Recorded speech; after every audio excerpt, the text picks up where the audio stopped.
Hello everybody, this is Fernando for the latest Mafia and Gangsters video.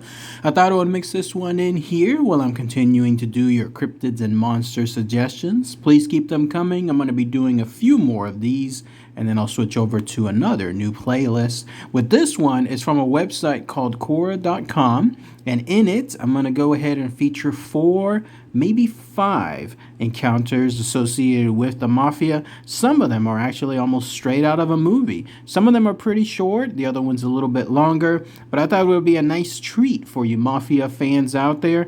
That way I'll give my own thoughts and opinions on them, and then that way I'd love to hear what your own comments are too. So without further ado, let's go ahead and let's feature these Mafia encounters. And the first one has to do from somebody named Mark T. Farley. They stated theirs as this. I'm pretty sure I did. I was in the process of getting mugged in South Philly by some youths. 3 men happened to walk by. When they saw what was going on, they stepped in, beat the living crap out of one kid, and while holding the other's throat, told him to leave their neighborhood and never return. This was an implied or else. Then they picked me up off the ground, apologized, helped me pick up my shopping bags from the Italian market, and said, "Have a nice day." Pretty sure they were little Joey's boys. Didn't ask, didn't care, appreciated the help. The families want no crime in their streets. In most cases, what they do happens in other areas. They know not to blank where they eat. Then that's it. That's pretty much it as far as that brief encounter. Interesting that that is a case of the Mafia stepping in to save someone. Looks like this poor sap was getting robbed and they just happened to come in at the right time. And with it, they were able to stop the process and then obviously scare the crap out of these people, whoever was doing the robbing. And then that way they can make sure that their neighborhood never has anything like this again. It reminded me of the story associated with A Bronx Tale. Whenever you had those bikers, the ones who went into the wrong neighborhood in terms of the Mafia, they went to that bar, started a ruckus, and then from it, they got beat up afterward. So who knows? Maybe that's it as far as a link associated with that, but who knows as far as that part too. The next story is actually a bit of a longer one. It comes from a user by the name of Ili Kasorba. Hope I'm saying that correctly. And this is what they state. I've never dealt with them, but I was exposed to them a couple of times. My boss at PeopleSoft was an ex-CIA Special Forces figure. "Quote unquote, Bruce was cool. His stories were highly nebulous, but he always had little tidbits that fully substantiated them. One time we needed to meet in our Teaneck, New Jersey office. I had been breaking his balls about his stories of working with the Mafia, so he told myself and my coworker that we would join him at his favorite Teaneck restaurant. We rolled up to a beautiful Roman-style building. He was driving a Toyota Camry, his own car, but the parking lot was full of Lamborghinis, Ferraris, AMGs, and rough Porsches. Bruce dropped a Hun on the valet, and we gained admittance. I had just broken my wrist at my son's 10th birthday skating party, so I was in a cast, and it was very difficult to get my sport coat on and off. As we entered, I was asked to check my sport coat. I said, "No thanks," which was a big mistake.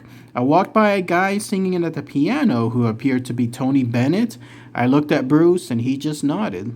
And so I ordered the best beefeater martini I've ever had and the best calamari fritti I've ever had.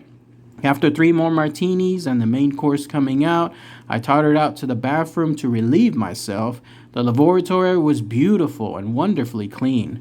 As soon as I had taken myself out, a 6'7" guy entered the lavatory, pushed me against a urinal wall, and put a 38 to the back of my head. How could I tell it was a 38? I could see it in the mirror next to the urinal. Fortunately, Bruce was right behind me. I was thoroughly frisked. Bruce whispered in his ear and then greased him with another Hun. The next day in the office, Bruce told me how close I came to dying. He said, "Man, when you go into a Mafia restaurant and they want your jacket, they don't want it for your pleasure. A jacket means you're packing heat. You're an idiot. You really owe me one." Bruce was a great boss. I really do owe him one. Then that's it. That's everything from the user Ilikasorba. So interesting stuff. Apparently, mafia restaurants are still out there. Anybody there in Teaneck, New Jersey? Anyone knows any kind of restaurant out there that's in the mafia world? If so, here's your chance. If you spot anything involving Lamborghinis, Ferraris, AMGs, and then rough Porsches, then at least maybe you can get in, but be nice, obviously. Be sure to have your coat checked as well, and then be sure to drop some money here and there. Then you should be fine on there. I thought it would be interesting to see what it would be like, but I don't know if I'll be able to do anything along those lines as far as actually go inside and eat. Maybe just outside, and that's it. Next one comes from a user by the name of Greg Moore, and this is what they state. Possibly, and I'm going to leave some details vague for multiple reasons. In my first round of consulting, I had a client that was, at best, problematic for multiple reasons. I ended up firing them as a client after they left a ranting message on my answering machine about one of my employees. I sent them a final bill, but I never got paid. Meanwhile, I started to hear about other vendors and even employees that weren't getting paid. I had suspected they had some cash flow problems, but it was clear things that were mounting. Then, via a really reliable source, I heard that their original funding had come from a quote-unquote good family source. The final thing I heard about them was that he had left the area without any notice. I gave up on expecting payment. I expect his source of funding wasn't quite so forgiving.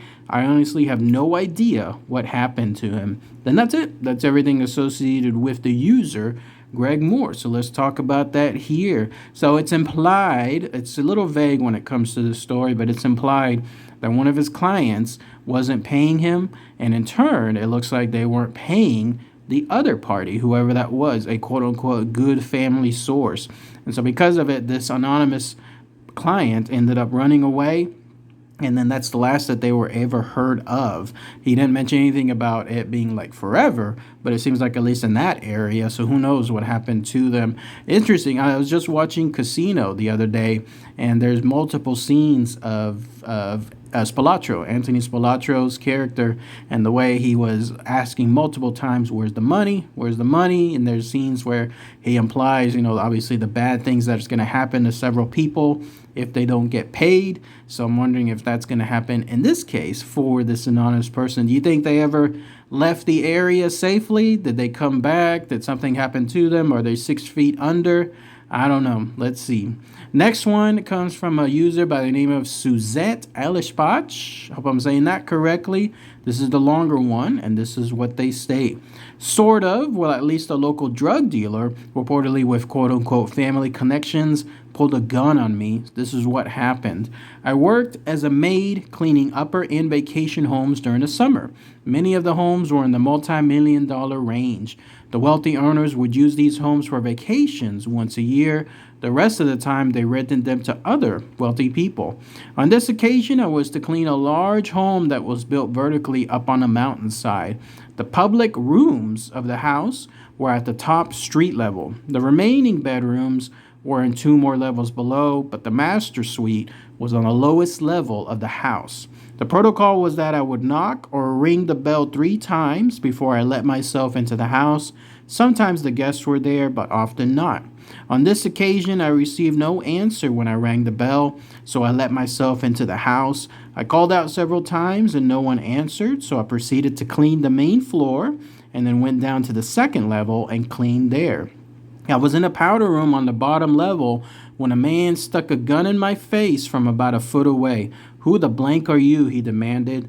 I was nervous, of course. I explained that I was the maid, had let myself be known when I came in, and had already cleaned the rest of the house. The man was visibly shaking and sweating, but he allowed me to continue my job. While I finished the common spaces, he retreated back to the master suite, and then I heard the phone ring. It said, "Just tell him to call Louie. I can't deal with effing nonsense now. Just tell him to call Louie." After I finished cleaning, I reported the incident to the property managers. Later that day, the police raided that property and arrested the man. He was a known drug dealer with supposed connections to the mafia. He was convicted of drug dealing and conspiracy and was sentenced to 20 years, but I doubt he served even 3. Then that's it. That's everything that this user, Suzette Alishpach, mentioned. So let's talk about that here. So it pretty much states that it looks like a mafia member owned this house, but like most wealthy owners, as the user stated, they used it maybe once, twice a year, and the rest of the time they rented it out. So it looks like it was rented to a drug dealer who happened to deal with maybe that family, that mafia family guy, or for someone else. But either way, though, it looks like that guy, that drug dealer, didn't understand that there was a maid that was supposed to come there and he was causing problems. I don't know about the ending, though. I got the impression that maybe that mafia owner didn't like that the drug dealer pulled a gun on the maid. And so that's why he was telling him to call Louis. And then Louis, in turn, I got the impression, called the police. And then they raided that property and arrested that man so that way they could get him the hell out of there without having anything, I guess, connected to that mafia guy. That's the impression I got. Like it was something where he didn't like that happened in his own home, and so he got him out of there. But let me know what you guys think, if you thought that there was anything else that I might have missed on that part. And then that's it. Let's go ahead and let's end this here. 4 short and sweet mafia encounters, each one completely different from one another. Let me know what your comments are with regards to those. All right, everybody. Thanks again as always. Take care. Bye.